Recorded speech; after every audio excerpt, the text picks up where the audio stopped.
കർത്താവിന് നന്ദിയോടെ സ്തോത്രം ചെയ്യുന്നു. പ്രിയപ്പെട്ടവരെ, ചില സഹോദരങ്ങളെയൊക്കെ ചില ഒരു ദിവസങ്ങൾക്ക് ശേഷം പിന്നെയും ഒരിക്കൽ കൂടി കാണാനായിട്ട് ദൈവം ഞങ്ങളുടെ ജീവിതത്തിലും തന്ന നല്ല സമയത്തിനായിട്ട് പിന്നെയും നന്ദിയോടെ കർത്താവിനെ സ്തുതിക്കുന്നു. പ്രിയപ്പെട്ടവരുടെ എല്ലാ പ്രാർത്ഥനകൾക്കും നന്ദി പറയുന്നു. ഞങ്ങളായിരുന്ന സ്ഥലങ്ങളിലൊക്കെ ദൈവം ഞങ്ങളെ ആ ദൈവത്തിൻ്റെ വലിയ കൃപയിലും കരുണയിലും ദൈവം സൂക്ഷിച്ചു. ദൈവത്തിൻ്റെ എല്ലാ കരുണയും ഞാൻ ഓർത്ത്, പ്രിയപ്പെട്ടവരുടെ സ്നേഹത്തെയും പ്രാർത്ഥനയും ഓർത്ത് ഒരിക്കൽ കൂടി നന്ദി ഞാൻ പറഞ്ഞുകൊള്ളട്ടെ. പ്രത്യേകിച്ച് ഞങ്ങളെ കുഞ്ഞുങ്ങളുടെ കൂടെയൊക്കെ ആയിരുന്നു. അവിടെ മക്കളോടൊപ്പം ചെലവഴിക്കുന്ന ഒരു നല്ല സമയങ്ങളൊക്കെ കർത്താവ് ഞങ്ങൾക്ക് തന്നു. നന്ദിയോടെ അവിടുത്തെ സ്തുതിക്കുന്നു. പ്രത്യേകിച്ച് ഈ കൊച്ചുമക്കളുമായിട്ടൊക്കെ ഒരുമിച്ച് ജീവിക്കുമ്പോൾ അവരോടൊപ്പം വളരെ സന്തോഷമായ സമയങ്ങളൊക്കെ ലഭിച്ചു. അവർക്ക് വളരെ ഒരു സ്വാതന്ത്ര്യമുള്ളൊരു കാര്യമാണ് ഈ അപ്പച്ചന്മാരോടും അമ്മച്ചിമാരോടും ഈ പേരൻസിനേക്കാൾ ഇച്ചിലൂടെ ഒരു സ്വാതന്ത്ര്യം അവർക്ക് ഉണ്ട്. നമ്മളെ അവരുടെ ഒരു കൂട്ടുകാരെ പോലെ എപ്പോഴും കാണും. അവർക്ക് കൂടുതൽ സ്വാതന്ത്ര്യമുണ്ട്. നമ്മളോട് അവർ ബലമൊക്കെ പ്രയോഗിക്കും. നമുക്ക് ഒരു ബലം പ്രയോഗിക്കാനുള്ള സാധ്യതയുണ്ട്. അപ്പം തന്നെ അവരെ ഇഷ്ടപ്പെടുന്ന നമ്മളത് തോറ്റു കൊടുക്കണമെന്നുള്ളതാണ്. അവർ ജയിക്കണം എന്നുള്ളതാണ് അവരുടെ മനസ്സ്. എന്നാലേ അവർക്ക് അതിനകത്തൊരു പൂർണ്ണ സന്തോഷം, അവരുടെ സന്തോഷം പൂർണ്ണമാകും. നമ്മളോട് ഏത് നിലയിൽ ബലം പിടിക്കുമ്പോഴും നമ്മൾ തോറ്റു കൊടുത്താലേ അവരുടെ സന്തോഷം പൂർണ്ണമാകും. നമുക്കത് തോറ്റു കൊടുക്കുമ്പോൾ നമുക്കും മനസ്സിലാകും അത് തന്നെയാണ് നല്ലത്. ഒരുപക്ഷെ കർത്താവും ഇതുപോലെ തന്നെ ആയിരിക്കും നമ്മളെ കാണുന്നത്. നമ്മളും കർത്താവിനോട് അല്പം സ്വാതന്ത്ര്യത്തോടെ ബലം പിടിക്കണമെന്നാണ് ദൈവം ആഗ്രഹിക്കുന്നത്. നമ്മുടെ പ്രത്യേകിച്ച് ഈ കർത്താവ് പറഞ്ഞൊരു കാര്യമുണ്ട്. ദൈവവചനത്തിൽ പറയുന്നു, യോഹന്നാൻ സ്നാപകന്റെ നാൾ മുതൽ ഇന്നേ വരെ സ്വർഗരാജ്യത്തെ ബലാത്കാരം ചെയ്യുന്നു, ബലാത്കാരികൾ അതിനെ പിടിച്ചടക്കും എന്ന് ബൈബിൾ ദൈവവചനം പറയുന്നു. കർത്താവ് പറഞ്ഞൊരു കാര്യമാണ്. യോഹന്നാൻ സ്നാപകന്റെ നാൾ മുതൽ ഇന്നേ വരെ സ്വർഗരാജ്യത്തെ ബലാത്കാരം ചെയ്യുന്നു, ബലാത്കാരികൾ അതിനെ പിടിച്ചടക്കുന്നു. ഉദാഹരണം പറയുമ്പോൾ ഈ യോഹന്നാന്റെ കാലം മുതൽ ആ ഒരു ന്യായപ്രമാണത്തിന്റെ കാലം മാറി കൃപയുടെ ഒരു കാലത്തിലേക്ക് മാറുന്ന ഒരു കാലത്തെക്കുറിച്ചുകൂടാണ് കർത്താവ് ഇവിടെ പറയുന്നത്. അപ്പൊ അതുവരെ ദൈവരാജ്യത്ത് നമ്മൾ മനപ്പാഠ വാക്യം പറഞ്ഞോളൂ, നമ്മൾ സ്വർഗീയ പൗരന്മാരാണ്. ആ പൗരത്വം നമുക്ക് നേരത്തെ അതൊരു ദൈവപ്രമാണത്തിന്റെ അടിസ്ഥാനത്തിലായിരുന്നു അത് നമുക്ക് വാഗ്ദാനം ചെയ്തിരിക്കുന്നതെങ്കിൽ ഇത് ദൈവം കൃപയാൽ നമുക്കും അത് നൽകി, അതിനുള്ള അവകാശം നൽകി. എന്നാൽ അത് അവകാശമാക്കേണ്ടത് വിധം ഒരു ബലാത്കാരത്തോടെയാണെന്നാണ് ഇവിടെ പറയുന്നത്. നമുക്ക് പഴയ അല്ലെങ്കിൽ യോഹന്നാൻ സ്നാപകൻ വരെയുള്ളൊരു കാലത്ത് അതിന് ഉള്ള ഒരു രീതിയല്ല അതിന് ശേഷമുള്ളതെന്നാണ് ഇവിടെ ഈ വാക്യത്തിൽ കർത്താവ് ഓർപ്പിക്കുന്നത്. അപ്പൊ അതിനൊരു ബലം നമുക്ക് ആവശ്യമാണ്. നമ്മളിന്ന് ആദ്യം കേട്ട ഒരു കാര്യം, ജോസ് ബ്രദർ സംസാരിച്ചപ്പോൾ പറഞ്ഞൊരു കാര്യമുണ്ട്, ബലം നിന്നിലുള്ള മനുഷ്യൻ ഭാഗ്യവാൻ. അവരുടെ ഉള്ളിൽ ആ ഒരു ബലം കർത്താവിലുള്ള ഒരു അനുഭവം, ആ ഒരു ബലം നമുക്ക് ആവശ്യമാണ്. അങ്ങനെ മാത്രമേ നമ്മൾ ഇന്ന് കേട്ട മനപ്പാഠവാക്യം, നമ്മുടെ ആ പൗരത്വം നമ്മുടെ പൗരത്വം സ്വർഗത്തിലാകുന്നു. ആ സ്വർഗരാജ്യത്തെ നമുക്ക് ആ നിലയിൽ ബലാത്കാരത്തോടെ അവകാശമാക്കാനായിട്ട് കഴിയുള്ളൂ. കർത്താവിൽ നമുക്ക് ബലമുണ്ടാകണം എന്നാണ് ഇവിടെ പറയുന്നത്. നമുക്ക് ഈ വണ്ടികളൊക്കെ ശ്രദ്ധിച്ചാൽ 4 വീൽ ഡ്രൈവ് എന്ന് പറയുന്ന വണ്ടി, 4 ചക്രത്തിലും ബലമുള്ള വണ്ടി. സാധാരണ ഒരു ഓട്ടത്തിന് 2 വീലിൻ്റെ ആവശ്യമുള്ളൂ. എന്നാൽ വളരെ ഒരു ഹൈ റേഞ്ചിലോ അല്ലെങ്കിൽ വലിയ കുന്നും മലയൊക്കെ കയറണമെങ്കിൽ ഈ 4 വീൽ ഡ്രൈവ് വണ്ടി ആവശ്യമാണ്. എന്ന് പറഞ്ഞ പോലെ നമുക്ക് ഈ ഒരു സാഹചര്യം കർത്താവ് നമുക്ക് പുതിയ നിയമത്തിൽ വാഗ്ദാനം ചെയ്തിട്ടുണ്ട്. ആ കർത്താവിലുള്ള ബലം പ്രാപിച്ച് ആ ബലകാരികൾ ബലമായിട്ട് ഇത് അവകാശമാക്കുന്ന ഒരനുഭവമാണ് പുതിയ നിയമത്തിൽ നമുക്ക് ദൈവം വാഗ്ദാനം ചെയ്യും. നമുക്ക് ചില വാക്യങ്ങൾ നമുക്ക് ഇതിനുള്ള ബന്ധത്തിൽ നമുക്ക് നോക്കാം. മർക്കോസിന്റെ സുവിശേഷം 10-ാം അധ്യായത്തിന്റെ 46 മുതൽ 52 വരെയുള്ള വാക്യങ്ങൾ നമുക്ക് വായിക്കാം. മർക്കോസ് 10-ാം അധ്യായം 46 മുതൽ 52 വരെയുള്ള വാക്യങ്ങൾ. അവിടെ ബർത്തിമായി എന്ന് പറയുന്ന ഒരു അന്ധനെ കുറിച്ചാണ് ഇവിടെ ഈ വാക്യം ഓർപ്പിക്കുന്നത്. ആ വാക്യം നമുക്കത് വായിക്കാം. അവർ എരീഹോവിലെത്തി. പിന്നെ അവൻ ശിഷ്യന്മാരോടും വലിയ പുരുഷാരത്തോടും കൂടെ എരീഹോവിൽ നിന്ന് പുറപ്പെടുമ്പോൾ തിമായിയുടെ മകനായ ബർത്തിമായി എന്നൊരു കുരുടനായ ഒരു ഭിക്ഷക്കാരൻ വഴിയരികെ ഇരുന്നിരുന്നു. നസ്രാനായ യേശു എന്ന് കേട്ടിട്ട് അവൻ ദാവീദ് പുത്ര യേശുവേ, എന്നോട് കരുണ തോന്നണമേ എന്ന് നിലവിളിച്ചു തുടങ്ങി. മിണ്ടാതിരിപ്പീൻ, പലരും അവനെ ശാസിച്ചിട്ടും ദാവീദ് പുത്ര എന്നോട് കരുണ തോന്നണമേ എന്ന് അവൻ ഏറ്റവും അധികം നിലവിളിച്ചു പറഞ്ഞു. അപ്പോൾ യേശു നിന്നു, അവനെ വിളിപ്പീൻ എന്ന് പറഞ്ഞു. ധൈര്യപ്പെടുക, എഴുന്നേൽക്ക, നിന്നെ വിളിക്കുന്നുവെന്ന് അവർ പറഞ്ഞു. കുരുടനെ വിളിച്ചു. അവൻ തൻ്റെ പുതപ്പ് ഇട്ട് കളഞ്ഞ് ചാടി എഴുന്നേറ്റ് യേശുവിൻ്റെ അടുക്കൽ വന്നു. യേശു അവനോട്, ഞാൻ നിനക്ക് എന്ത് ചെയ്തു തരണമെന്ന് നീ ഇച്ഛിക്കുന്നുവെന്ന് ചോദിച്ചതിന്, റബ്ബൂനി, എനിക്ക് കാഴ്ച പ്രാപിക്കണമെന്ന് കുരുടൻ അവനോട് പറഞ്ഞു. യേശു അവനോട്, പോകാം, നിന്റെ വിശ്വാസം നിന്നെ രക്ഷിച്ചിരിക്കുന്നുവെന്ന് പറഞ്ഞു. ഉടനെ അവൻ കാഴ്ച പ്രാപിച്ച് യാത്രയിൽ അവനെ അനുഗമിച്ചു. ഇതാണ് നമ്മൾ ഇവിടെ ഈ വാക്യത്തിൽ വായിച്ച ബർത്തിമായിയുടെ അനുഭവമാണ്. ബർത്തിമായി അന്ധനായ വ്യക്തിയാണ്. അവൻ യേശുവിനെ കുറിച്ചുള്ള കേൾവി കേട്ട് അവനെ വിളിച്ചു. പലരും അവനെ നിരുത്സാഹപ്പെടുത്തിയെങ്കിലും അതിനെയൊക്കെ തരണം ചെയ്ത് അവൻ വിളിച്ചു. കർത്താവ് നിന്നു, അവൻ്റെ ആവശ്യങ്ങളെ കേട്ടു. അവന് ഉള്ളിൽ അവന് സ്വയമായിട്ടൊരു അറിവോ തിരിച്ചറിവോ ഒന്നുമില്ല. ഈ കർത്താവിലുള്ള ദൈവം, യേശു ദൈവപുത്രനാണ്, അല്ലെങ്കിൽ ഹൃദയത്തിലുള്ള ആ ഒരു ബലം മാത്രമേ ഉള്ളൂ. ആ ബലത്തിൽ അവൻ നിലവിളിക്കുകയാണ് ഇവിടെ ചെയ്തതെന്ന് നമുക്ക് കാണാനായിട്ട് കഴിയും. അപ്പോൾ നമ്മുടെ ജീവിതത്തിൽ ആത്മീയമായിട്ട് നമുക്ക് മുമ്പോട്ട് വരുമ്പോൾ നമുക്കും ഇതുപോലെ കർത്താവിൽ ഉള്ള ബലത്തോടെ, നമ്മൾ താഴ്മയോടെ, നമ്മൾ മറുതലിപ്പില്ലാതെ ഒരു ബലപ്രയോഗത്തിന് തയ്യാറാകുന്നവരുടെ വിശ്വാസത്തെയാണ് കർത്താവ് എപ്പോഴും അംഗീകരിക്കുന്നതും അവരുടെ പ്രാർത്ഥനയ്ക്കാണ് കർത്താവ് ഉത്തരം വേഗത്തിൽ നൽകുന്നതും. അപ്പോൾ ആ നിലയിൽ ഈ ബർത്തിമായിക്ക് വേണ്ടി അവിടെ നിന്നു. പലരും അവനെ നിരുത്സാഹപ്പെടുത്തിയെങ്കിലും അതിനെയൊക്കെ തരണം ചെയ്യാതെ കർത്താവിന് എന്നെ വിടുവിപ്പാൻ കഴിയും എന്നുള്ള അവൻ്റെ വിശ്വാസത്തിൽ വന്ന് അവനോട് അവൻ്റെ ആവശ്യം കർത്താവിനോട് പറയുകയും അവൻ്റെ വിശ്വാസത്തെ മാനിച്ച് യേശു അവനെ കാഴ്ചയുള്ളവനാക്കി തീർക്കുകയും ചെയ്തു. മാത്രമല്ല തുടർന്ന് അവൻ കർത്താവിനെ പിൻപറ്റുകയും ചെയ്തു എന്ന് നമ്മളിവിടെ കാണും. യഥാർത്ഥത്തിൽ കർത്താവിൻ്റെ മടങ്ങിവരവിനായിട്ട് നമ്മൾ ഒരുക്കി ഇരിക്കുമ്പോൾ നമ്മൾ ഇന്ന് എപ്പോഴും നമ്മൾ പാടുന്ന പാട്ടുകൾ, പറയുന്ന വാക്യങ്ങളെല്ലാം ഒരു കാര്യമാണ് നമ്മളെ ഓർപ്പിക്കുന്നത്: കർത്താവ് മടങ്ങി വരും, നമ്മുടെ പൗരത്വ സ്വർഗത്തിലാണ്. ഇതൊക്കെയാണ് നമ്മളെ പിന്നെയും പിന്നെയും ഓർപ്പിക്കുന്ന കാര്യം. അപ്പോൾ കർത്താവ് നമ്മളിൽ നിന്ന് ഈ ഒരു വിശ്വാസം, ബർത്തിമായിയുടെ ഒരു വിശ്വാസം നമ്മളിൽ നിന്ന് പ്രതീക്ഷിക്കുന്നു. കർത്താവ് വേറൊരിടത്ത് പറഞ്ഞു, ഞാൻ മടങ്ങി വരുമ്പോൾ ഭൂമിയിൽ വിശ്വാസം കണ്ടെത്തുമോ എന്നൊരു കാര്യം കർത്താവ് ചോദിക്കുന്നുണ്ട്. അപ്പോൾ ഈ ബർത്തിമായിയുടെ വിശ്വാസം നമ്മളിൽ ഉണ്ടാകണം എന്ന് കർത്താവ് നമ്മളെക്കുറിച്ച് ആഗ്രഹിക്കുന്നു. ആ വിശ്വാസം കണ്ടെത്തുമോ എന്ന് ചോദിച്ച ഒരു സാഹചര്യം, ഇതുപോലൊരു സാഹചര്യം, ഒരു വിധവയോട് ബന്ധത്തിലുള്ള ഒരു സാഹചര്യം. ആ വിധവ ആ കാര്യം തൻ്റെ ആവശ്യം നേടി, താൻ മടുത്തു പോവാതെ തടസ്സങ്ങളെ അതിജീവിച്ച് വിശ്വസിച്ച് മുന്നോട്ട് പോയി അത് നേടി കഴിഞ്ഞ് കർത്താവ് പറയുന്നൊരു കാര്യമാണ്, നമ്മൾ ഈ ഞാൻ വരുമ്പോൾ ഭൂമിയിൽ വിശ്വാസം കണ്ടെത്തുമോ. അപ്പൊ കർത്താവ് പ്രതീക്ഷിക്കുന്ന ഒരു വിശ്വാസം ഈ ബർത്തിമായിയുടെ വിശ്വാസവും അതുപോലെ ഈ അനീതിയുള്ള ന്യായാധിപന്റെ അടുക്കൽ പോയ ആ വിധവയുടെ വിശ്വാസവും ഒക്കെയാണ്. കർത്താവ് ആ നിലയിൽ നമുക്കതിനെ കാണാം.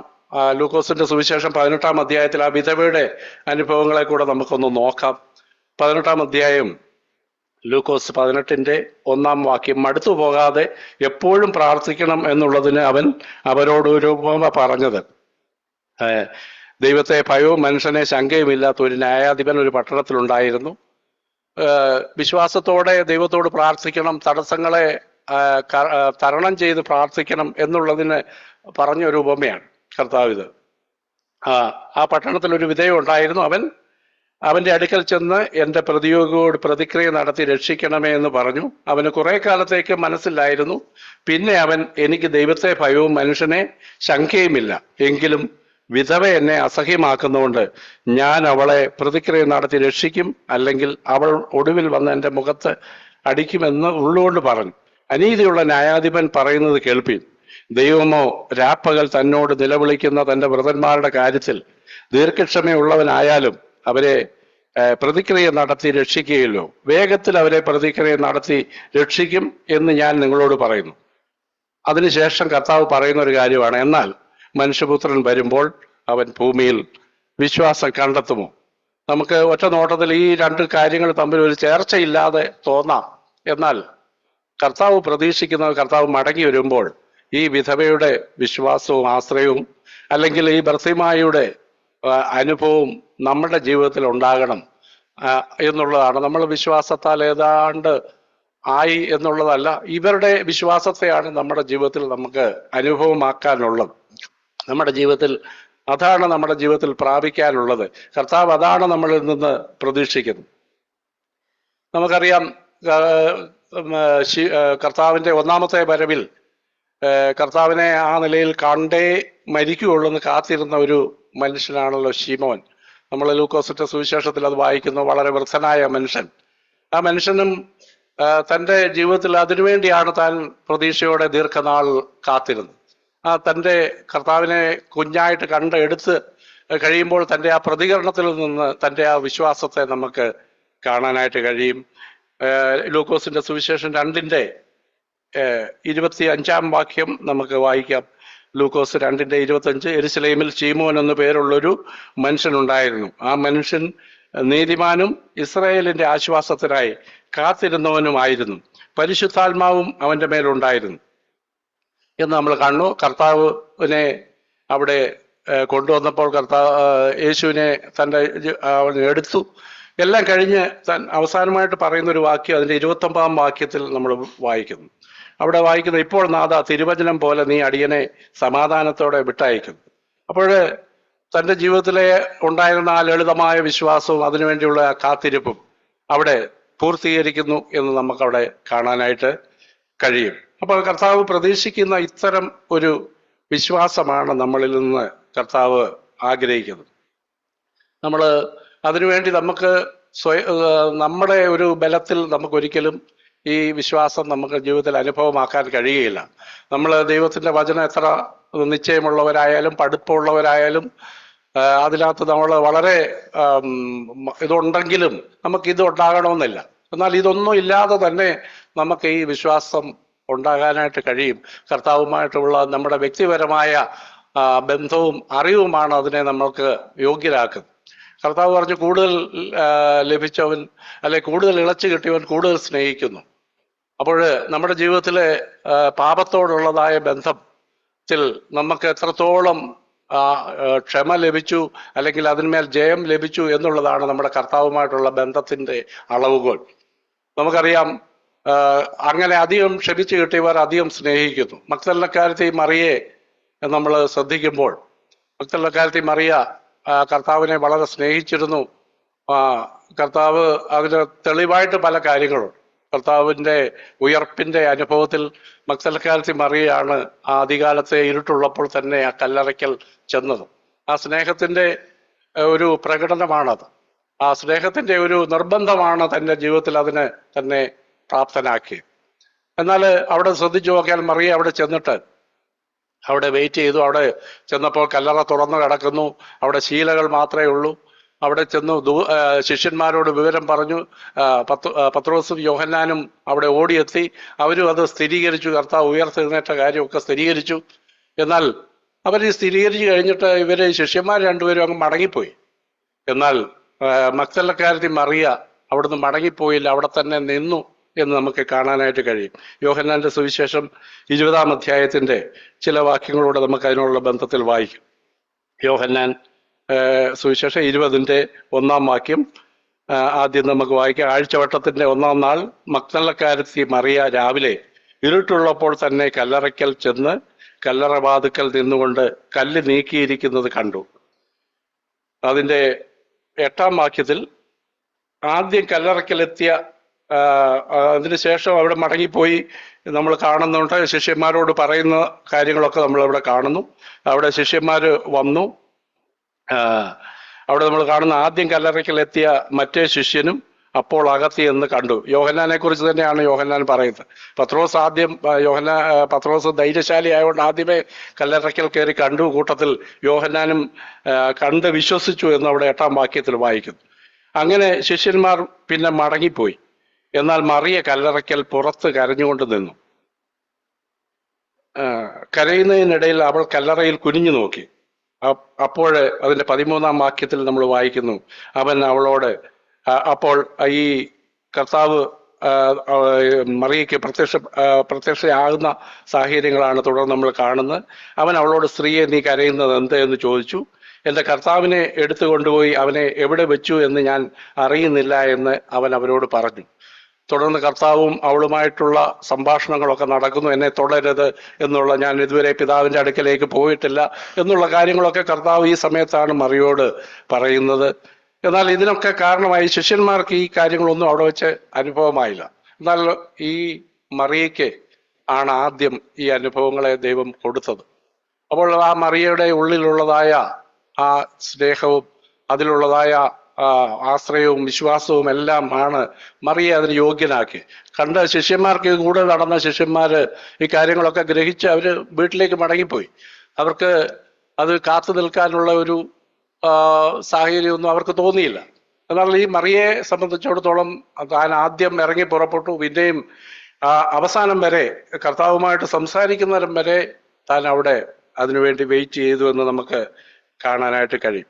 ആ നിലയിൽ ആ ഒരു മറിയയുടെ സ്നേഹവും വിശ്വാസവുമാണ് കർത്താവ് മടങ്ങി വരുമ്പോൾ നമ്മളിൽ നിന്ന് പ്രതീക്ഷിക്കുന്നത്. ആ ശിമയോന്റെ അനുഭവം, ശിമോൻ കർത്താവിന് വേണ്ടി കാത്തിരുന്നത് പോലെ ആ ഒരു കാത്തിരിപ്പ്, അതിനുവേണ്ടി ആ ഒരു ലക്ഷ്യത്തിലേക്ക് കാത്തിരിക്കുന്ന ഒരു അനുഭവമാണ് കർത്താവ് നമ്മളിൽ നിന്ന് ആ നിലയിൽ പ്രതീക്ഷിക്കുന്നത്. ആ ഒരു വിശ്വാസം നമ്മളിലുണ്ടോ എന്നാണ് നമ്മൾ എപ്പോഴും പരിശോധിക്കണം.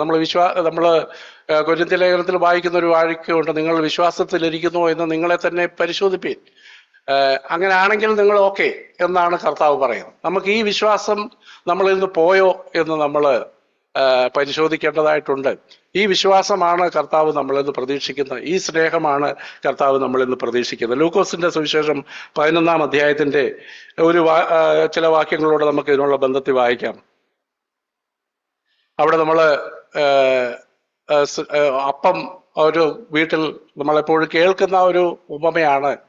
ഒരു സ്നേഹിതനെ കാണാനായിട്ട് വേറൊരു സ്നേഹിതൻ വന്നു. ആ സ്നേഹിതന് വീട്ടിലൊന്നും ഇല്ലാഞ്ഞപ്പോൾ വേറൊരു സ്നേഹിതന്റെ അടുക്കൽ വായ്പയ്ക്ക് പോയ സ്നേഹിതന്റെ അനുഭവമാണ് അവിടെ കാണുന്നത്. അപ്പൊ അവിടെയും നമുക്ക് ഈ സ്നേഹിതന്റെ അനുഭവം ശ്രദ്ധിച്ചു നോക്കിയാൽ സ്നേഹിതന് നിരുത്സാഹമാണ് അവിടെ ലഭിച്ചത്. അവിടെ ചെന്ന് ചോദിച്ചപ്പോൾ, ഞാൻ ഇപ്പം വാതിൽ അടച്ചിരിക്കുന്നു, കുഞ്ഞുങ്ങളും എൻ്റെ കൂടെ കിടക്കുന്നു, ഇപ്പം നിവൃത്തിയില്ല എന്നുള്ളതായ ഒരു പ്രതികരണമാണ് സ്നേഹിതന്റെ ഭാഗത്തു നിന്ന് സ്നേഹിതന് ലഭിച്ചത്. എന്നാൽ ഈ സ്നേഹിതൻ അതുകൊണ്ട് മടങ്ങിപ്പോകാൻ തയ്യാറായില്ല.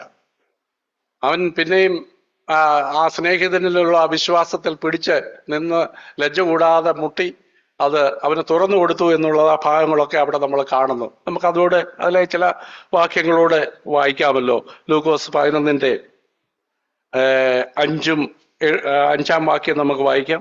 പിന്നെ അവൻ അവരോട് പറഞ്ഞത്, നിങ്ങളിൽ ആരെങ്കിലും ഒരു സ്നേഹിതൻ ഉണ്ട് എന്നിരിക്കട്ടെ, അവൻ അർദ്ധരാത്രിയിൽ അവന്റെ അടുക്കൽ ചെന്ന്, സ്നേഹിത എനിക്കും 3 അപ്പം വായ്പ തരണം എന്നുള്ള കാര്യവുമായിട്ട് ചെല്ലുകയാണ്. എന്നാൽ അവിടെ മറ്റേ സ്നേഹിതൻ അതിന് തടസ്സങ്ങളൊക്കെ തുടർന്ന് പറയുന്നു. അപ്പോൾ ഈ അപ്പം ചോദിക്കാൻ പോയ സ്നേഹിതന്റെ മനോഭാവമാണ് അതിന്റെ 8-ാം വാക്യത്തിൽ നമ്മൾ കാണുന്നത്. ആ സ്നേഹിതൻ ചിന്തിക്കുന്ന, അവൻ സ്നേഹിതനായതുകൊണ്ട് എഴുന്നേറ്റ് അവന് കൊടുക്കുകയില്ലെങ്കിലും അവൻ ലജ്ജ കൂടാതെ മുട്ടിക്ക നിമിത്തം എഴുന്നേറ്റ് അവന് വേണ്ടതുപോലെ കൊടുക്കും എന്ന് ഞാൻ നിങ്ങളോട് പറയുന്നു. അപ്പോൾ ആ ലജ്ജ കൂടാതെ മുട്ടുക എന്ന് പറയുന്നതിലെ ഒരു മനോഭാവമുണ്ട്, ആ ഒരു വിശ്വാസമുണ്ട്, ആ ഒരു ബന്ധമുണ്ട്. അതാണ് കർത്താവ് നമ്മളിൽ നിന്ന് പ്രതീക്ഷിക്കുന്നത്. ആ ഒരു ബന്ധം ഉണ്ടെങ്കിലേ നമുക്ക് കർത്താവിൽ നിന്ന് ആ നിലയിൽ പ്രാപിക്കാൻ കഴിയൂ. ആ ഒരു ബലമാണ് നമുക്ക് വേണ്ടത്. അത് നമ്മുടെ സ്വയം ബലമില്ലാത്തവർക്കേ ഈ ബലം ഉണ്ടാകുകയുള്ളൂ. നമ്മളിൽ എന്തെങ്കിലും സ്വയബലം ഉണ്ടെങ്കിൽ നമ്മൾ തിരിച്ചു ചിന്തിക്കും, എന്നാലും അങ്ങനാണോ വേണ്ടത്? ഞാൻ ഇത്രയും ചോദിച്ചിട്ട് എന്തെല്ലാം എന്നോട് ഇങ്ങനൊരു മറുപടിയാണോ പറയേണ്ടത് എന്ന് നമ്മൾ എന്തെങ്കിലും ഒരു സ്വയബലം ഉണ്ടെങ്കിൽ നമ്മൾ ചിന്തിക്കും. എന്നാൽ ആ ബലം കർത്താവിലുള്ള ആ സ്നേഹിതന് അറിയാം, അല്ലെ ഈ സ്നേഹിതനെ കുറിച്ച് അറിയാവുന്ന ആ സ്നേഹിതന് അറിയാം, ഇവൻ എന്നോട് കരുണ കാണിക്കും, അല്ലെ എന്നെ വിടുവിക്കാൻ മതിയായവനാണ്, എൻ്റെ ഈ സാഹചര്യത്തിൽ എന്നെ സഹായിക്കാൻ അവന് കഴിയും എന്നുള്ളതായ ആ ലളിതമായ വിശ്വാസം ആണ് അവിടെ ആ സ്നേഹിതനെ അവിടെ സഹായിച്ചത്. നമ്മുടെ ജീവിതത്തിലും കർത്താവ് പ്രതീക്ഷിക്കുന്നത് ഈ ഒരു വിശ്വാസവും ആശ്രയവുമാണ്. അപ്പോൾ ഇതാണ് നമുക്ക് കർത്താവ് പറഞ്ഞ യോഹന്നാന്റെ കാലം മുതൽ ഇന്ന് വരെ ബലാത്കാരികൾ ബലാത്കാരം ചെയ്ത് ഈ കാര്യം അവകാശമാക്കും. അപ്പോൾ ഈ ബലാത്കാരത്തിന്റെ അനുഭവമാണ് ഇവിടെ. ഈ അനുഭവങ്ങളിലെല്ലാം നമുക്ക് കാണാനായിട്ട് കഴിയും. ഈ ഒരു ബലാത്കാരത്തിന്റെ ആത്മാവും ഈ ബലാത്കാരത്തിന്റെ ഒരു വിശ്വാസവും ഈ നമ്മുടെ ഉള്ളിൽ കർത്താവ് നമ്മളിൽ നിന്ന് പ്രതീക്ഷിക്കുന്നു. അത് നമ്മളിൽ ഉണ്ടാകണമെന്ന് കർത്താവ് നമ്മളെക്കുറിച്ച് ആഗ്രഹിക്കുന്നു. നമുക്കിവിടെ കർത്താവ് ഇതൊരു തിയറിയായിട്ടല്ല പറയുന്നത്. കർത്താവ് ഐഹിക ജീവിതകാലത്ത് നമുക്ക് തുല്യമായി സകലത്തിലും നമുക്ക് വേണ്ടി വന്ന ഈ ഒരു പിതാവിലുള്ള തൻ്റെ ആശ്രയവും ആ അനുഭവം എല്ലാം നമ്മളെ കാണിച്ചത്. അപ്പൊ ഈ അല്ലെങ്കിൽ കർത്താവിലുള്ള വിശ്വാസത്തിലും ആശ്രയത്തിലും ഉള്ള ഒരു വലിയ കാര്യമാണ് അതിൻ്റെ പിന്നിലുള്ള നിലവിളി. നമ്മുടെ ജീവിതത്തിനുള്ളിൽ ഉണ്ടാകുന്ന ഒരു നിലവിളിയാണ്. നമ്മുടെ സ്വയ ആശ്രയമില്ലാതെ വരുമ്പോൾ നമുക്ക് ദൈവത്തിലുണ്ടാകുന്ന ഒരു ആശ്രയത്തെയാണ് നിലവിളി എന്ന് നമ്മൾ പറയുന്നത്. പ്രത്യേകിച്ച് ഒരു മൃഗങ്ങളെയൊക്കെ ശ്രദ്ധിച്ചു നോക്കിയാൽ അതിൻ്റെ കുഞ്ഞുങ്ങൾ ഒരു അപകടത്തിൽപ്പെടുമ്പോൾ അതിനെ സംരക്ഷിക്കുന്ന അതിൻ്റെ മാതാപിതാക്കളായ വലിയ മൃഗങ്ങളുടെ സഹായം ഇല്ലാതെ വരുമ്പോൾ ആ കുഞ്ഞുങ്ങൾ വലിയൊരു ശത്രു ഭീഷണി കാണുമ്പോൾ അവർക്ക് തന്നെ തിരിച്ചറിയാനുള്ള കാര്യങ്ങളൊക്കെ ദൈവം അവരിൽ കൊടുത്തിട്ടുണ്ട്. അപ്പോൾ അവരിൽ വലിയ നിലവിളി ഉയരും. ആ നിലവിളിയുടെ ശബ്ദം കേട്ടാണ് അവർക്ക് പലപ്പോഴും രക്ഷാമാർഗം ഒരുങ്ങുന്നത്. അതുപോലെ നമ്മളിലുള്ള വിശ്വാസത്തിന്റെ ഒരു അനുഭവമാണ് ഉള്ളിലുണ്ടാകുന്ന നിലവിളി. അപ്പോൾ കർത്താവും തൻ്റെ ഐഹിക ജീവിതകാലത്ത് ഈ പിതാവിലുള്ള ആശ്രയവും അതുപോലെ നമ്മൾ എബ്രായ ലേഖനം 5-ാം അധ്യായം 7-ാം വാക്യം കർത്താവിനെ കുറിച്ചുകൂടെ പറയുന്നു. ക്രിസ്തു തൻ്റെ ഐഹിക ജീവിതകാലത്ത് തന്നെ മരണത്തിൽ നിന്ന് രക്ഷിപ്പാൻ കഴിയുന്നവനോട് ഉറച്ച നിലവിളിയോടും കണ്ണുനീരോടും കൂടെ അഭയയാചന കഴിക്കുകയും ഭയഭക്തി നിമിത്തം ഉത്തരം ലഭിക്കുകയും ചെയ്തു. അപ്പോൾ ഈ നമ്മൾ കേട്ട ഭർത്തിമായും അല്ലെങ്കിൽ ഈ വിധവയും ഈ സ്നേഹിതനും ഇവരുടെയൊക്കെ അതേ ഒരു സ്വഭാവമായിരുന്നു കർത്താവിൻ്റെ ഹൃദയത്തിലും പിതാവിനോടുള്ള ബന്ധത്തിൽ ഉണ്ടായിരുന്ന. ഐഹിക ജീവിതകാലത്ത് മുഴുവൻ കർത്താവ് തന്നെ പോയിരുന്ന പിതാവുമായിട്ടുള്ള ബന്ധത്തിൽ ഈ ആശ്രയവും ഈ ഒരു നിലവിളിയും തൻ്റെ ജീവിതത്തിൽ താൻ കൊണ്ടു നടന്നു എന്നാണ് ഈ വാക്യം നമ്മളെ ഓർപ്പിക്കുന്നത്.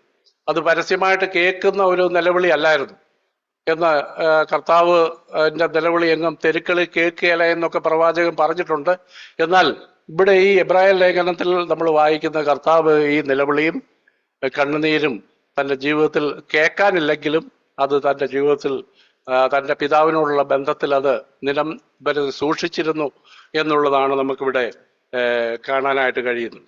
എന്നാൽ കർത്താവ് നിലവിളിച്ചതായിട്ടുള്ള കാര്യങ്ങളെയും ദൈവവചനം പറയുന്നുണ്ട്. എന്നാൽ ആ നിലവിളിയിലും ദൈവസാന്നിധ്യം ഇറങ്ങി വരുന്ന കാര്യങ്ങളെയും നമുക്കവിടെ കാണാനായിട്ട് കഴിയും. അവിടെ യേശുവിനെ ക്രൂശിൽ കിടക്കുമ്പോൾ കർത്താവ് നിലവിളിച്ചതായിട്ട് നമ്മൾ അവിടെ കാണുന്നുണ്ട്. ലൂക്കോസിന്റെ സുവിശേഷം 23-ാം അധ്യായം 46-ാം വാക്യത്തിൽ നമ്മളത് കാണുന്നു.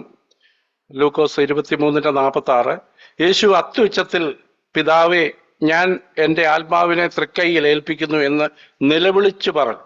ഇത് പറഞ്ഞിട്ട് അവൻ പ്രാണനെ വിട്ടു. അപ്പോൾ കർത്താവ് ജീവിതകാലം മുഴുവൻ ഈ നിലവിളി അല്ലെ ആശ്രയം പിതാവിൽ സൂക്ഷിച്ചിരുന്നു. അതുപോലെ തൻ്റെ പ്രാണനെ വിടുന്ന സമയത്തും ആ ഒരു നിലവിളിയോടെയാണ് കർത്താവ് തൻ്റെ ഐഹിക ജീവിതകാലം അവസാനിപ്പിച്ചത് നമുക്ക് കാണാൻ കഴിയും. അപ്പോൾ ആ നിലവിളിയിൽ ഒരു വലിയ ദൈവ സാന്നിധ്യം നമുക്ക് അനുഭവിക്കാൻ കഴിയും എന്നുള്ളത് കർത്താവിൻ്റെ ജീവിതം നമുക്ക് നോക്കുമ്പോൾ കാണാൻ കഴിയും. ഈ കർത്താവിൻ്റെ ഈ മരണം കണ്ടു നിന്ന, അല്ലെ ഈ നിലവിളിയോടെ മരിക്കുന്ന കണ്ടു നിന്ന ഒരു ശതാധിപനെ കുറിച്ച് അവിടെ പറയുന്നുണ്ട്. അത് മർക്കോസിന്റെ സുവിശേഷത്തിലാണ്. മർക്കോസ് 15-ാം അധ്യായത്തിന്റെ 39-ാം വാക്യത്തിൽ നമ്മളത് കാണും. അവന്റെ എതിരെ നിന്നിരുന്ന ശതാധിപൻ അവൻ ഇങ്ങനെ പ്രാണനെ വിട്ടത് കണ്ട് ഈ മനുഷ്യൻ ദൈവപുത്രനായിരുന്നു സത്യം എന്ന് പറഞ്ഞു. നമ്മള് കർത്താവിന്റെ ജീവിതത്തെ നോക്കുമ്പോൾ കർത്താവ് ഐഹിക ജീവിതകാലത്ത് പിതാവിലുള്ള ആശ്രയം ഇതുപോലെ ആയിരുന്നു. തൻ്റെ ജീവിതത്തിന്റെ ഉള്ളിൽ പുറത്താരും കേൾക്കുന്നില്ലെങ്കിലും ഈ നിലവിളിയും കണ്ണുനീരും തൻ്റെ ജീവിതത്തിൽ ഉണ്ടായിരുന്നു. അത് തൻ്റെ പ്രാണനെ വിടുന്ന സമയം വരെയും അത് ഉണ്ടായിരുന്നു എന്ന് നമുക്ക് കാണാനായിട്ട് കഴിയും. ശിഷ്യന്മാരുടെ ജീവിതത്തെ നോക്കുമ്പോൾ, സ്തെഫാനോസിന്റെ മരണത്തെ നോക്കുമ്പോൾ, സ്തെഫാനോസ് മരിക്കുമ്പോഴും തൻ്റെ ജീവിതത്തിലെ ആ ഒരു അനുഭവത്തെ നമുക്ക് കാണാൻ കഴിയും. അപ്പോസ്തലപ്രവർത്തികൾ 7-ാം അധ്യായത്തിൽ നമ്മളത് കാണുന്നു.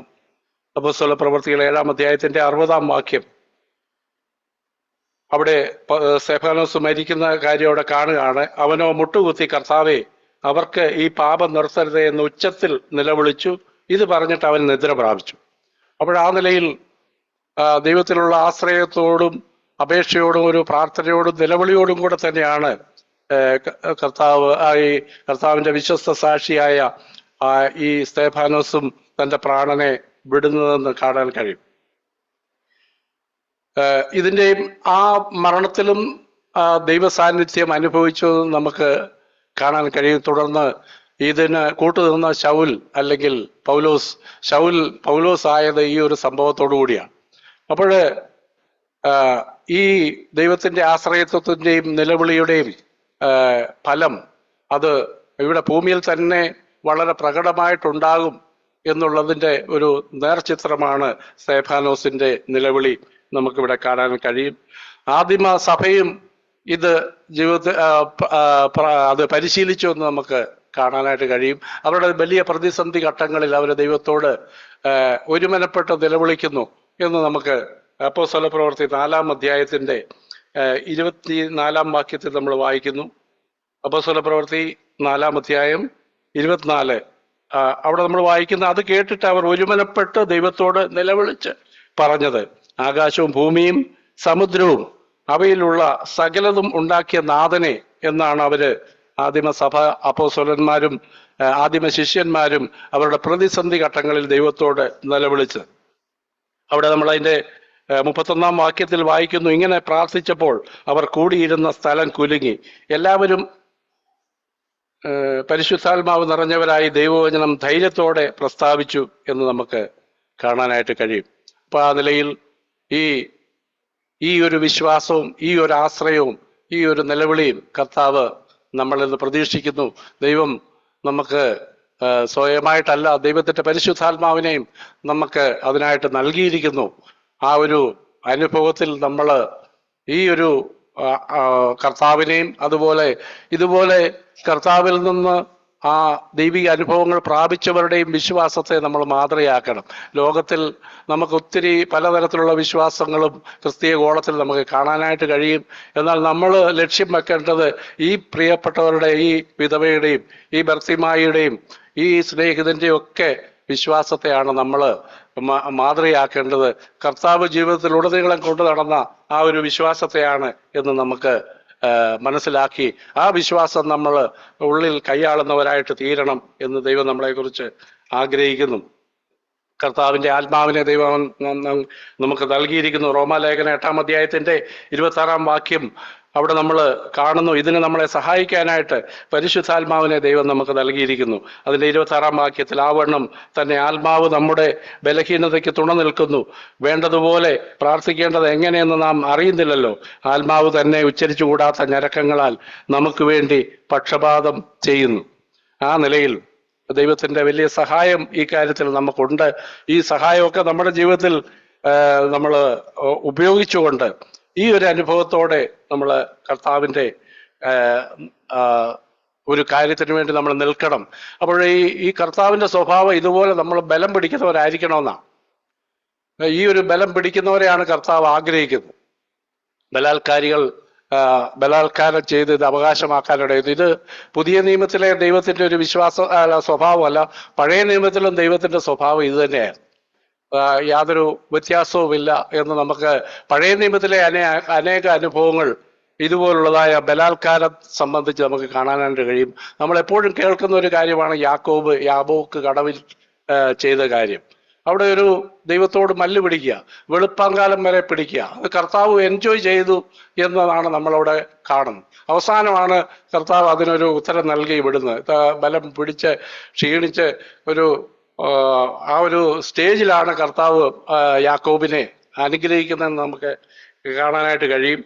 അതുപോലെ ഏലീശായുടെയും ജീവിതത്തിൽ, ഏലീശായുടെ ജീവിതത്തിൽ നമ്മൾ ശ്രദ്ധിച്ചു നോക്കിയാൽ ഏലിയാവിനെ പിൻഗമിക്കാൻ ഏലീശ പുറപ്പെട്ടു എന്ന് നമുക്കറിയാം. ഏലിയാവിനെ ചുഴലിക്കാറ്റിൽ എടുത്തുകൊള്ളപ്പെടാനുള്ള സമയമായപ്പോൾ പകരം ഏലീശ ആ നിലയിൽ അതിന് പകരക്കാരനായിട്ട് വരാനായിട്ട് നിൽക്കുമ്പോൾ ഏലിയാവ് പല തടസ്സവാദങ്ങൾ എലീശയോട് പറയും. നീ ചോദിച്ച കാര്യം, എലീശ ചോദിച്ചത് ഇരട്ടി പങ്കാണ്, ആത്മാവിന്റെ ഇരട്ടി പങ്കാണ്. അപ്പൊ അത് വളരെ പ്രയാസമുള്ള കാര്യമാണ്. എങ്കിലും ഞാൻ എടുക്കപ്പെടുന്ന നീ കാണുകയാണെങ്കിൽ ഇത് തരാം, ഇത് നിനക്ക് ലഭിക്കും എന്ന് ഏലിയാവ് ഉറപ്പ് തന്നു. അപ്പൊ തുടർന്ന് മുൻപോട്ടുള്ള യാത്രയിലെല്ലാം ഏലീശയ്ക്ക് നിരുത്സാഹമാണ് ലഭിക്കുന്നത്. എരിഹോവിൽ നിന്ന് അവര് യാത്ര ബർസേമായും ഈ എരിഹോവിൽ നിന്ന് കർത്താവ് പുറപ്പെടുമ്പോഴാണ് ഈ അനുഭവം നമുക്ക് കാണുന്നത്. എന്ന് പറഞ്ഞ പോലെ ഈ ഏലിയാവും ഏലീശായും കൂടെ പുറപ്പെടുന്നതും എരിഹോവിൽ നിന്നാണ്. അവിടുന്ന് പോയി പല നിലയിൽ ഗിൽഗാലിലും ബഥേലിലും അതുപോലെ യോർദാനിലും എല്ലാം ഈ നിരുത്സാഹത്തിന്റെ അനുഭവങ്ങളാണ് എലീശായ്ക്ക് അവിടെ നേരിടേണ്ടി വന്നത്. എന്നാൽ അവിടെ എല്ലാം ഒരു മൽപ്പിടുത്തത്തോടെയാണ് എലീശ അവിടെ നിന്നത് എന്ന് നമുക്ക് അവിടെ കാണാനായിട്ട്. നമുക്ക് ആ ചില വാക്യങ്ങളുടെ അതിനുള്ള ബന്ധത്തിൽ വായിക്കാം. പഴയ 2 രാജാക്കന്മാരുടെ പുസ്തകം 2-ാം അധ്യായം 6-ാം വാക്യം നമുക്ക് വായിക്കാം. ഏലിയാവ് അവനോട്, ഇവിടെ താമസിച്ചുകൊള്ളുക, യഹോവ എന്നെ യോർദാനിലേക്ക് അയച്ചിരിക്കുന്നു എന്ന് പറഞ്ഞു. അനേക തടസ്സങ്ങളെ തരണം ചെയ്ത് എലീശ ഇവിടം വരെ, യോർദാൻ വരെ എത്തി. അവിടെ എത്തിയപ്പോഴും ഏലിയാവ് പറയാണ്, നീ ഇവിടെ താമസിച്ചുകൊള്ളുക, യഹോവ എന്നെ യോർദാനിലേക്ക് അയച്ചിരിക്കുന്നു എന്ന് പറഞ്ഞു. അതിന് അവൻ, യഹോവയാണ്, നിന്റെ ജീവനാണ്, ഞാൻ നിന്നെ വിടുകയില്ലെന്ന് പറഞ്ഞു. അങ്ങനെ അവർ ഇരുവരും കൂടെ പോയി. ഇവിടെ ആ ഒരു മൽപ്പിടുത്തം നമുക്ക്, ബലാത്കാരം നമുക്ക് അവിടെ കാണാനായിട്ട് കഴിയും. അതിന്റെ 9-ാം വാക്യത്തിൽ അവർ അക്കരെ കടന്ന ശേഷം ഏലിയാവ് എലീശയോട്, ഞാൻ നിങ്കൽ നിന്ന് എടുത്തുകൊള്ളപ്പെടും മുമ്പ് ഞാൻ നിനക്ക് എന്ത് ചെയ്തു തരണം എന്ന് ചോദിച്ചുകൊള്ളുക എന്ന് പറഞ്ഞു. അതിന് എലീശ, നിന്റെ ആത്മാവിന്റെ ഇരട്ടി പങ്ക് എൻ്റെ മേൽ വരുമാറാകട്ടെ എന്ന് പറഞ്ഞു. അതിന് അവൻ, നീ പ്രയാസമുള്ള കാര്യമാകുന്നു ചോദിച്ചത്. ഞാൻ നിങ്കൽ നിന്ന് എടുത്തുകൊള്ളപ്പെടുവാൻ നീ എന്നെ കാണുന്നുവെങ്കിൽ ഞാൻ നിങ്കൽ നിന്ന് എടുത്തുകൊള്ളപ്പെടുമ്പോൾ നീ എന്നെ കാണുന്നുവെങ്കിൽ നിനക്കത് ഉണ്ടാകും, അല്ലെന്ന് വരികയിൽ ഉണ്ടാകുകയില്ലെന്ന് പറഞ്ഞു. തുടർന്ന് ഏലിയാവിന്റെ എടുത്തുകൊള്ളപ്പെടുമ്പോൾ പുതപ്പ് വീണു. പുതപ്പ് കൊണ്ട് അവൻ വെള്ളത്തെ അടിച്ച് ഏലിയാവിന്റെ ദൈവമായ യഹോവേ എവിടെയെന്ന് പറഞ്ഞ് ആ വെള്ളത്തെ അടിച്ചപ്പോൾ അത് അങ്ങോട്ടും ഇങ്ങോട്ടും പിരിഞ്ഞു. ഏലീശ ഇക്കരയ്ക്ക് കടന്നു എന്നുള്ളതൊക്കെ ഒരു ചരിത്ര സംഭവമായിട്ട് നമ്മുടെ മുമ്പിൽ നിൽക്കുന്നു, യാഥാർത്ഥ്യമായിട്ട് നിൽക്കുന്നു. ഇവിടെയും ആ ഏലീശായുടെ ബലാത്കാരം നമുക്ക് അവിടെ കാണാനായിട്ട് കഴിയും. അവിടെയുള്ള പ്രവാചക ശിഷ്യന്മാരും നമ്മൾ എരിഹോവിൽ അവനെ ആ ഒരു കാര്യം ഈ നിരുത്സാഹപ്പെടുത്തിയ പ്രവാചക ശിഷ്യന്മാരും ഒക്കെ ഇത് കാങ്കെ ഈ കാര്യങ്ങളെ എലീശ അവകാശമാക്കുന്നത് നമുക്ക് അവിടെ കാണാനായിട്ട് കഴിയും. അപ്പോൾ ഈ ഏലീശായ്ക്കും ഇതുപോലെ ഒരു അനുഭവം തുടർന്ന് നേരിടുന്നത് നമുക്ക് തുടർന്ന് കാണുന്നു. 2 രാജാക്കന്മാരുടെ പുസ്തകം 4-ാം അധ്യായത്തിൽ നമ്മൾ അവിടെ ഒരു ശൂനേംകാരത്തി സഹോദരി അവിടെ കാണും. താനും ഈ ഒരു ബലാത്കാരം ചെയ്ത ഒരു സാക്ഷിയുടെ ഒരു തെളിവായിട്ട് നമുക്ക് ദൈവവചനത്തിൽ നമുക്ക് കാണാൻ കഴിയും. 2 രാജാക്കന്മാർ 4-ാം അധ്യായത്തിന്റെ 8-ാം വാക്യം അവിടെ നമ്മൾ കാണുന്നു. ഒരു ദിവസം എലീശ ശൂലേമിലേക്ക് പോയി. അവിടെ ധനികയായ ഒരു സ്ത്രീ ഉണ്ടായിരുന്നു. അവൾ അവനെ ഭക്ഷണത്തിന് വരണമെന്ന് നിർബന്ധിച്ചു. പിന്നത്തേതിൽ അവൻ ആ വഴിയൊക്കെയും ഭക്ഷണത്തിന് അവിടെ കയറും. അങ്ങനെ അവിടെ ആ വഴി പോകുമ്പോൾ നിരന്തരം കയറുന്ന ഒരു ഭവനമായിട്ട് ഈ ശൂനേംകാരത്തിയുടെ ഭവനത്തെ നമ്മൾ കാണുന്നു. എലീശ അവിടെ കൂടെ കൂടെ അതിലെ യാത്ര ചെയ്യുമ്പോൾ അവിടെ കയറുന്ന ഒരു ഭവനമായിട്ട് കാണുന്നു. അതിന്റെ 16-ാം വാക്യത്തിൽ എലീശ ഈ ശൂനേംകാരത്തിക്ക് മക്കളില്ലായിരുന്നു എന്ന് നമ്മളവിടെ കാണുന്നല്ലോ. അതിന്റെ 16-ാം വാക്യത്തിൽ ഈ ആണ്ടിൽ ഈ സമയമാകുമ്പോൾ നിനക്കൊരു മകനെ അണച്ചുകൊള്ളും എന്ന് പറഞ്ഞു. അതിനവൾ, അല്ല, ദൈവപുരുഷനായ എൻ്റെ യജമാനെ അടിയനോട് ഭോഷ്ക് പറയരുതെന്ന് പറഞ്ഞു. കാര്യം തനിക്ക് പ്രായമുള്ള ഒരു സ്ത്രീയാണ്. ആ സ്ത്രീയോടാണ് ഈ എലീശ പറയുന്നത്, നീ അടുത്ത ആണ്ടിൽ ഈ സമയത്ത് നിനക്കൊരു മകനുണ്ടാകും എന്ന് പറയുന്നു. അതുപോലെ അവിടെ സംഭവിച്ചു. അതിന്റെ 17-ാം വാക്യത്തിൽ വായിക്കുന്നു, ആ സ്ത്രീ ഗർഭം ധരിച്ച് പിറ്റേ ആണ്ടിൽ എലീശ അവൾ പറഞ്ഞ സമയത്ത് തന്നെ ഒരു മകനെ പ്രസവിച്ചു. എന്നാൽ അതിനുശേഷം നമ്മൾ കാണുന്നത് ഈ കുഞ്ഞ് കുറച്ച് കഴിഞ്ഞപ്പോൾ പല പ്രയാസങ്ങൾ നിമിത്തം ആ കുഞ്ഞ് മരിക്കുന്നതായിട്ടാണ് അതിന്റെ 20-ാം വാക്യത്തിൽ നമ്മൾ കാണുന്നത്. അവിടെ നമ്മൾ വായിക്കുന്ന ഈ കുഞ്ഞിന്റെ മരണത്തെക്കുറിച്ച് അവിടെ പറയുന്നു. അവനെ എടുത്ത് അവന്റെ അമ്മയുടെ അടുക്കൽ കൊണ്ടുവരുന്നു. അവൻ ഉച്ചവരെ അവളുടെ മടിയിലിരുന്ന ശേഷം മരിച്ചുപോയി. അങ്ങനെ പ്രാർത്ഥിച്ചു കിട്ടിയ ഈ കുഞ്ഞ് ഉച്ചവരെ ഈ അമ്മയുടെ മടിയിലിരുന്നതിന് ശേഷം മരിച്ചുപോയി. അതിനുശേഷം ഈ ശൂന്യംകാരത്തിക്കുണ്ടാകുന്ന പ്രതികരണമാണ് നമ്മൾ ഇവിടെ കാണുന്നത്. അതിന്റെ 21-ാം വാക്യത്തിൽ, അപ്പോൾ അവൾ കയറി ചെന്ന് അവനെ ദൈവപുരുഷന്റെ കട്ടിന്മേൽ കിടത്തി വാതിലടച്ച് പുറത്തിറങ്ങി. തുടർന്ന് ദൈവപുരുഷനെ അന്വേഷിച്ച് അവൾ പോവുകയാണ്. 27-ാം വാക്യത്തിൽ നമ്മൾ അവിടെ വായിക്കുന്നു, അവൻ പർവ്വതത്തിൽ ദൈവപുരുഷന്റെ അടുക്കൽ എത്തിയപ്പോൾ അവന്റെ കാൽ പിടിച്ചു. ഗേഹസി അവളെ മാറ്റുവാൻ അടുത്ത് ചെന്നാറെ ദൈവപുരുഷൻ അവളെ വിടുക, അവൾ വലിയ മനോവ്യസനമുണ്ട്, യഹോവ അത് എന്നെ അറിയിക്കാതെ മറച്ചിരിക്കുന്നു എന്ന് പറഞ്ഞു. അതിന്റെ 28-ാം വാക്യം, ഞാൻ യജമാനോടൊരു മകനെ ചോദിച്ചിരുന്നു. ആ സ്ത്രീ ഈ ശൂന്യംകാരത്തി എലീശയോട് സംസാരിക്കുകയാണ്. ഞാൻ യജമാനോടൊരു മകനെ ചോദിച്ചിരുന്നു, എന്നെ ചതിക്കരുതെന്ന് ഞാൻ പറഞ്ഞില്ലയോ എന്ന് പറഞ്ഞു. പഴയ അവളുടെ സംഭാഷണം, അല്ലെ, താൻ ഒരു മകനെ നിനക്ക് അടുത്ത വർഷം ലഭിക്കുമെന്ന് പറഞ്ഞപ്പോൾ സ്ത്രീ പറഞ്ഞ വാക്കുകളൊക്കെ എലീശയെ ഓർപ്പിക്കുകയാണ്. അതിന്റെ 30-ാം വാക്യത്തിൽ എലീശ ഇവളുടെ ഈ മനോവിഷമം മനസ്സിലാക്കി. എന്നാൽ ദൈവം എലീശയോട് പ്രത്യേകിച്ച് ഒന്നും പറഞ്ഞിട്ടുമില്ല. അതുകൊണ്ട് ഈ സ്ത്രീയെ ഒഴിവാക്കി വിടാനായിട്ട് ചില കാര്യങ്ങൾ എലീശ തന്റെ ശിഷ്യനോടൊക്കെ പറഞ്ഞ് വിടുന്ന ഒരു അനുഭവമാണ് തുടർന്ന് നമ്മൾ കാണുന്നത്. എന്നാൽ ഈ സ്ത്രീയുടെ തുടർന്നുള്ള പ്രതികരണം അതിന്റെ 30-ാം വാക്യത്തിൽ അവിടെ നമ്മൾ കാണുന്നു. എന്നാൽ ബാലന്റെ അമ്മ യഹോവയാണ്, നിന്റെ ജീവനാണ്, ഞാൻ നിന്നെ വിടുകയില്ല എന്ന് പറഞ്ഞു. അങ്ങനെ അവൻ എഴുന്നേറ്റ് അവളോടുകൂടെ പോയി. അവൻ ഇറങ്ങി. അതിനുശേഷം അങ്ങനെ എലീശ നിർബന്ധിതനായി. ഒഴിവഴി പറഞ്ഞു വിടാനൊന്നും നോക്കിയിട്ട് കാര്യങ്ങൾ നടന്നില്ല. ഈ ശൂന്യംകാരത്തി പറഞ്ഞു, ഞാൻ എലീശ പണ്ട് ഏലിയാവിനോട് പറഞ്ഞ അതേ വാക്കുകൾ ഈ എലീശയോടും പറയുന്നത് നമുക്ക് കാണാനായിട്ട് കഴിയും. അവസാനം അതിന്റെ 35-ാം വാക്യത്തിൽ നമ്മൾ വായിക്കുന്നു, അവൻ ഇറങ്ങി മുറിയിൽ അങ്ങോട്ടും ഇങ്ങോട്ടും ഒന്ന് നടന്നിട്ട് പിന്നെയും കയറി അവന്റെ മേൽ കവിണ് കിടന്നു. അപ്പോൾ ബാലൻ 7 പ്രാവശ്യം തുമ്മി കണ്ണു തുറന്നു. അങ്ങനെ ഈ കുഞ്ഞിനെ ഈ അമ്മയ്ക്ക് മടക്കി കിട്ടി. അതുപോലെ ബലാത്കാരികൾ രാജ്യം ബലാത്കാരമായിട്ട് അവകാശമാക്കുന്നു. അത് പഴയ നിയമത്തിലും ഉള്ള ദൈവിക അനുഭവത്തിലും പുതിയ നിയമത്തിലെ അനുഭവത്തിലും ഒക്കെ നമുക്ക് അത് അങ്ങനെ തന്നെയാണ്. അപ്പോൾ കർത്താവ് തന്നെ പറഞ്ഞു, യോഹന്നാന്റെ നാൾ മുതൽ ഇന്ന് വരെ ബലാത്കാരികൾ ബലാത്കാരം ചെയ്തത് അവകാശമാക്കുന്നു.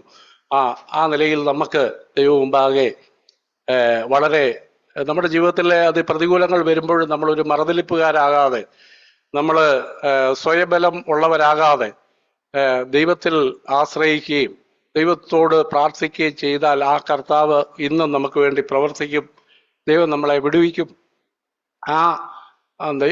ആ ഒരു ബലാത്കാരത്തിന്റെ അടയാളമായിട്ട് നമ്മുടെ ജീവിതത്തിൽ ആ നിലവിളിയെ നമ്മുടെ ഉള്ളിൽ ഉള്ളവരായിട്ട് ദൈവം നമ്മളെ നടത്തട്ടെ. ദൈവത്തിന്റെ വചനങ്ങൾ നമുക്ക് ആ നിലയിൽ ഉപകാരമായിട്ട് വരട്ടെ ദൈവം നമ്മളെ സഹായിക്കട്ടെ.